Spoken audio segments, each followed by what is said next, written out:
Programa VIP, oferecimento STR Ar-Condicionado, o clima quem faz é você. Alpha Kids, mais um espaço do Alphaville Buffet. Venha viver esta emoção. Complexo Hospitalar São Mateus, há 33 anos cuidando da sua saúde. Óculos Bambu, a cara do Brasil. Origami Buffet, parabéns pra você, é no Origami Buffet, 3627-4080 e Unimed Cuiabá. Fumar tem um sabor indigesto para a saúde. Cuide-se. Olá, muito boa tarde, sejam bem-vindos ao programa VIP. Hoje o assunto aqui é saúde. Cerca de 30% das mortes que acontecem no Brasil, a principal causa são as doenças cardiovasculares. E para falar sobre esse assunto, eu recebo aqui no estúdio o Dr. Carlos Rochit, ele que é professor da USP, atua no INCORD em São Paulo, coordena também o Serviço de Tomografia Cardíaca do HCOR, é autor do estudo CORD 64, que validou a tomografia coronariana, publicado na revista New England Journal of Medicine. E ele, a partir de agora também, passa a ser o coordenador do Serviço de Tomografia Cardíaca do CADIM, que é um parceiro do Hospital São Mateus. Eu quero começar com você aqui, dizendo para as pessoas em casa que as doenças cardiovasculares, né, elas matam cerca de 30%, as mortes ocorridas são cerca de 30% nesse segmento de doença cardiovascular. Perfeito. Esse exame que é feito hoje, eu posso dizer que ele é preventivo ou não? Esse é um exame que nos permite visualizar a doença coronária. Essa doença que você comentou, que mata tanto no mundo ocidental, inclusive no Brasil, e é responsável, como você acabou de dizer, por 30% das mortes, ela é insidiosa, ela é muito lenta e não aparece em outros exames. E a tomografia tem a capacidade realmente de mostrar essa doença de uma forma muito clara. Ela visualiza a doença. Nós temos 3 exemplos recentes de pessoas famosas, né? Exato. Que morreram. O Zé Wilker foi problema de coração. Exato. O Luciano do Vale. Também. Né? E o último agora foi o Jair Rodrigues. Rodrigues. Apesar de 75 anos de idade, estava bem, com shows marcados, trabalhando, ativo, né? E de repente... Esse é um evento catastrófico. A doença coronária, esse, vamos dizer assim, é o ponto mais grave do espectro da doença. Não é o mais comum da doença, de você morrer, é o que a gente chama de morte súbita, ter uma morte súbita pela doença coronária, mas é um evento catastrófico que acontece. E saber que você tem doença coronária, em algumas situações, pode realmente dar informações para o seu médico, para o seu cardiologista, para o seu clínico, intervir ou agir de alguma forma na prevenção de um evento tão dramático quanto esse. Então, o Hospital São Mateus é tão preocupado com a questão de estar na ponta, falando de tecnologia na área de saúde, e uma coisa muito importante são os laudos. Exato. Daí que veio a parceria do CADIM, que está lá dentro do Hospital São Mateus, com você. Você vai emitir e assinar todos esses laudos. Você está treinando toda a equipe aqui também do CADIM e de São Paulo, você vai mandar esses laudos. Precisamente. A ideia aqui é trabalhar em parceria com o CADIM, no sentido de montar os protocolos de aquisição, montar toda vamos dizer assim, a organização desse serviço focado na tomografia coronária e auxiliar na parte que é fundamental desse processo todo, que é a realização dos laudos e passar essa informação de uma forma precisa e adequada para o cardiologista que está acompanhando o paciente. Então, nós vamos estar participando junto com o Dr. Carlos Alberto, junto com colegas da minha equipe, com o Dr. Bernardo Abreu, nesse sentido de dar esse suporte para o CADIM e deixá-los em pé de igualdade com qualquer dos centros que a gente está trabalhando em São Paulo. Pode acontecer de um paciente fazer um exame tão avançado como essa angiotomografia coronariana, através desses equipamentos de tomografia ultramodernos que eles têm lá no CADIM, e não ter nada, não identificar nada, não identificar placas, e a pessoa ainda tem esse evento de uma morte súbita? Não existe exame absolutamente perfeito e 100% eficaz na prevenção. Se você tem uma tomografia de coronária normal ou quase normal, com poucas placas, eu diria que a segurança é abaixo, a sua chance de ter um evento desse é muito, muito baixa.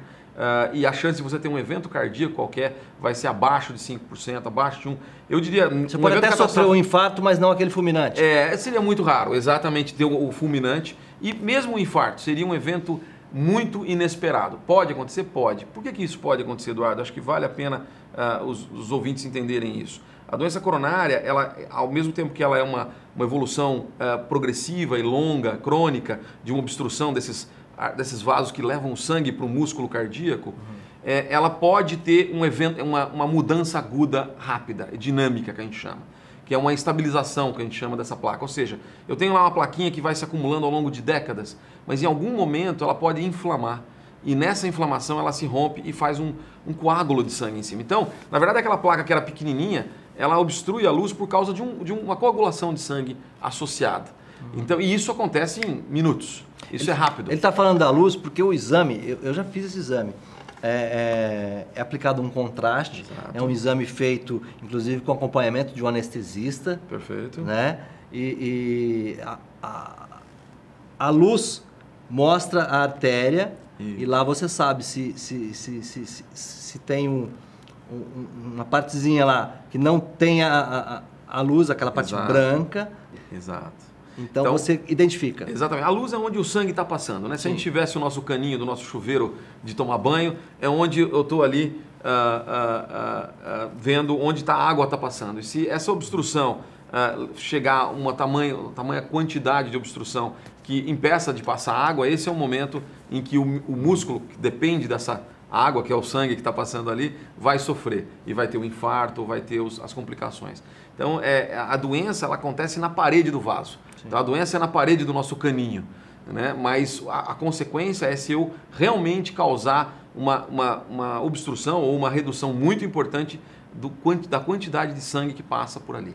É isso que não pode acontecer. Bom, deixa eu fazer um intervalo rapidinho. Claro. No próximo bloco eu vou continuar ainda conversando, explorando mais aqui a presença do Dr. Carlos Rostich, ele que tem 25 anos já de formação, uma vasta experiência e agora um grande parceiro e coordenador do Serviço de Tomografia Cardíaca do CADIM, que está lá presente no Hospital São Mateus. Um grande abraço aí ao Hospital São Mateus, que é um dos nossos patrocinadores. Você fica conosco, voltamos daqui a pouquinho. Até já. Vamos celebrar a instante que você sorriu.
Muito bem, vamos continuando o VIP. Hoje aqui recebendo o Dr. Carlos Rostich, ele que é cardiologista e também radiologista. Agora é coordenador do Serviço de Tomografia Cardíaca do CADIM, parceiro do Hospital São Mateus. A gente estava falando lá dos eventos coronarianos que podem acontecer. Agora quem está em casa pergunta: quando é que eu tenho que fazer uma investigação mais minuciosa, fazendo um exame como esse, uma angiotomografia coronariana, que é uma coisa, vamos dizer assim, recente, né, na medicina? Sim, sim. É uma tecnologia relativamente recente, vem evoluindo mais ou menos de 10 anos para cá e tem trazido informações muito importantes. Como você perguntou, quem deve fazer esse exame?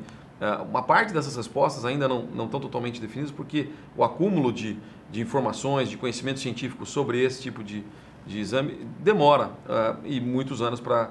Mas nós já sabemos muito.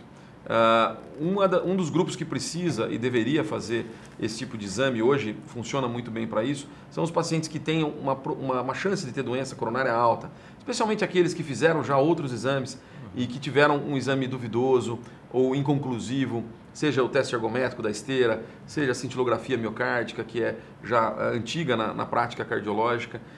Esses indivíduos, antigamente, na dúvida, o cardiologista mandava ele para o cateterismo, que é um procedimento invasivo, mas que permite ver realmente, é o gold standard, para ver as artérias coronárias. Hoje, a gente tem essa facilidade de ter um exame que é não invasivo. Só explica para quem está em casa o que é não invasivo. Cateterismo, o procedimento. O procedimento, hoje é um procedimento relativamente simples e bastante seguro, diga-se de passagem, e os nossos colegas da hemodinâmica sabem disso, mas não isento de riscos, em que normalmente se usa um catéter que pode entrar tanto pela virilha, pela artéria femoral, ou pelo braço, seja pela radial ou pelo meio do braço, pela braquial, e esse catéterzinho vai, através das artérias, até o coração. Na saída do coração, saem as artérias coronárias, esse catéter é colocado lá dentro, e é injetado um contraste, e ao mesmo tempo é feito um raio-x, uma técnica de raio-x.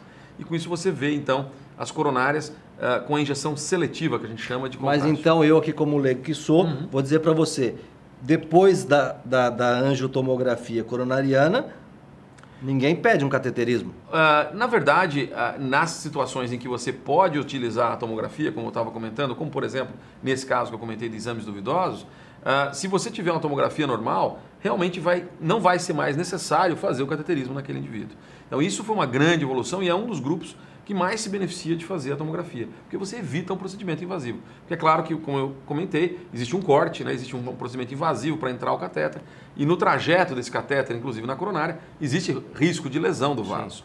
Então, hoje, se você tem a tomografia para esse grupo de pacientes e ela for normal, claro que se ela tiver doença ou for alterada, é possível que esse indivíduo precise do cateterismo para poder tratar a sua doença. Sim. E fazer a sua angioplastia, colocar o seu stent. Mas não para o diagnóstico. Você tem razão, nesse grupo a gente pode, e temos funcionado, a tomografia tem funcionado, como um filtro, em inglês eles usam muito o termo gatekeeper, né, o guardador do portão, né, para o cateterismo. Então, com isso, a gente consegue evitar um número grande de procedimentos invasivos. Mais vale prevenir do que remediar. Não há dúvida nenhuma. Eu sou testemunha pessoal disso, eu posso dar o meu relato. Eu tive um sintoma, esse é um outro grupo de pacientes que se beneficia muito da tomografia, eu tive uma dor no peito. Eu estava de férias, eu moro ao lado do Estudo do Coração, mas eu estava de férias a mais de 400 quilômetros desse hospital, sem nenhum hospital por perto, quando eu tive a dor. Quando eu fiz a minha avaliação, eu falei, eu não vou voltar de férias sem saber como estão minhas coronárias. Então, essa foi a minha posição pessoal. Uma coisa que a gente tem que valorizar... Você tem que idade? Eu tenho 46 hoje. A minha idade. A sua idade, eu sou de 67, exatamente. Então, na época eu fiz com 42. Isso já faz uns 4 anos. Uma coisa que eu acho muito importante, Eduardo, hoje, que a tomografia veio a permitir na medicina, é dar poder para o paciente. Hoje, você dar o conhecimento, e você sabe melhor que eu, sim, trabalhando na área de informação, de que conhecimento é poder. E tem um doutor que atende 24 horas por dia, que é o Dr. Google, né? Exatamente. Qualquer um pode pesquisar sobre isso. Né? Mas você dá essa informação para o paciente e ele poder decidir sobre a vida dele, isso é muito importante hoje em medicina e tem sido muito valorizada. Acabou aquela coisa de um médico falar, olha, você é o meu paciente, você vai ter que fazer isso, você vai para o cateterismo, você vai... É claro que em situações de emergência isso acontece, mas no dia a dia e na doença crônica hoje, é uma parceria entre o paciente e o médico. E se você dá essa informação para o paciente, olha aqui a sua coronária. Você não é o seu caso, mas você está fumando um monte aqui. Tem uma plaquinha, não é hora de você parar de fumar. Quer dizer, você dá essa informação para o paciente, isso pode mudar radicalmente mudança de hábitos. Isso pode, e que é o que realmente vai mudar o prognóstico seu. Quer dizer, já que você falou em cigarro, o cigarro ele pode ocasionar essas placas? Pode. E por quê? O cigarro é classicamente um dos fatores de risco mais poderosos para induzir a doença coronária e, mais do que isso, induzir a doença coronária aguda, aquela que eu te falei que acontece de repente. Por quê? Porque ele inflama. Lembra, esse acontecimento de repente é uma inflamação. Eu costumo brincar que é que nem espinha de adolescente. Você tem a pele oleosa. A pele oleosa não é uma espinha, mas de repente aparece uma espinha, ela inflama e rompe. Se isso acontece dentro do vaso da artéria coronária, Isso vai gerar, como tem o sangue passando ali, o sangue tenta bloquear isso, ele coagula e faz a obstrução da coronária. Mas para isso Então acontecer, o cigarro inflama. mas para isso acontecer não tem que ter um evento assim muito forte de estresse ou então um aumento muito grande de pressão ou então uma baixa muito grande de pressão? Pode ter tudo isso associado junto, sem dúvida nenhuma, mas não é necessário. Até a gente, por isso que é quase impossível a gente prever os infartos. Hoje a gente não consegue prever que eu vou ter um infarto no dia X às tantas horas. É muito difícil de eu saber isso, porque uma série de fatores contribuem para isso. Então a única maneira de você evitar ou tentar minimizar o seu risco de ter um infarto é diminuir esses fatores de risco. E sabidamente o cigarro é muito forte. Ele é um dos mais poderosos fatores de risco para induzir a doença coronária. Tá dado o recado. Dr. Carlos Rostich, só para fechar, qual é a pressão ideal hoje? Sempre se falou que 12/8 era uma pressão ideal. Hoje eu já sei que não é. Já é considerada, já está no nível. No sinal amarelo ali já, né? É. O 12/8, inclusive existe uma campanha da SBC que é o 12/8 hoje. A pressão arterial realmente ela tem o que a gente costuma dizer que é uma curva em J, ou seja, a princípio se acreditava que quanto mais baixa, melhor. E a gente sabe que existe um limite para isso. O 12/8 não é uma pressão ruim, é uma pressão que a gente é uma pressão adequada, é uma pressão que está dentro do que a gente gostaria para a maioria dos nossos pacientes. Mas está no limite. Está no limite. Está no limite. Corta o sal. Exato.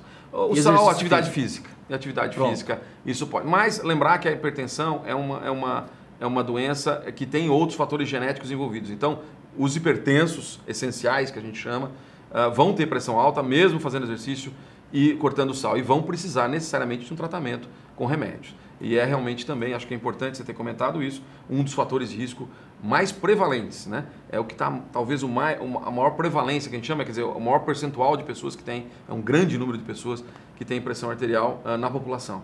Então é importante que se controle a pressão e que seja também diminuído mais esse fator de risco para a doença coronária. Tá certo, Dr. Carlos Rostich.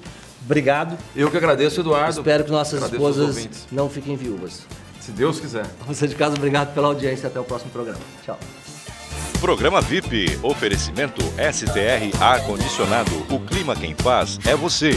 Alfa Kids, mais um espaço do Alphaville Buffet. Venha viver esta emoção. Complexo Hospitalar São Mateus, há 33 anos cuidando da sua saúde. Óculos Bambu, a cara do Brasil. Origami Buffet, parabéns pra você. É no Origami Buffet, 3627-4080. E Unimed Cuiabá, fumar tem um sabor indigesto para a saúde. Cuide-se.